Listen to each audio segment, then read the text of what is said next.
শরীক হবেন, আপনি এই মাহফিলের জন্য শরীক হবেন। আমাদের সামনে বক্স রাখা আছে, ইনশাআল্লাহ শরীক হওয়ার সুযোগ আছে। আল্লাহ তাআলা আমাদের সকলকে কবুল করেন। আল্লাহ এই সম্মেলনকে কিয়ামত পর্যন্ত দায়েম আর কায়েম রাখেন।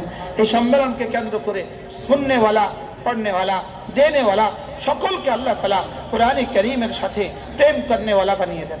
কোরআনে কারীমের লাগন আমাদের কলিজায় পয়দা করে দেন। আর কোরআনে কারীম আমাকে যেন কোরআনওয়ালা বলে, মানুষ যেন বলে এটা কোরআনওয়ালা। বলেন এটা কি ওয়ালা? বলেন এটা কি কোরআনওয়ালা? এটা কি এটা কোরআনওয়ালা? বলেন এটা কি? যদি আমি কোরআনওয়ালা হই তো কোরআন আমাকে কি বলবে জানেন? রব্বে করিম কি বলবে? আল্লাহ এটা না কোরআনওয়ালা, এটাকে আমি রাতে ঘুমোতে দেইনি, এটাকে আমি দিনে খেতে দেই নাই, এটা আমার জন্যই, আমার ভালোবাসা দিনের বেলা রোজা রাখতো, এটা আমার ভালোবাসা রাতের বেলা তাহাজ্জুদ করতো। রব্বে করিম ওকে না জান্নাতে দিয়ে দাও। রব্বুল আলামিন বলেন তুমি বলেছো?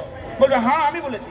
রব বলবেন হ্যাঁ আমি তোমাকে বানিয়েছিলাম, তুমি যার জন্য সুপারিশ করবা, আমি কথা দিয়েছিলাম মুসাফফা, তুমি শাফিআ, তুমি সুপারিশ করবা, আমি মুসাফফা, তোমার সুপারিশ কবুল করব।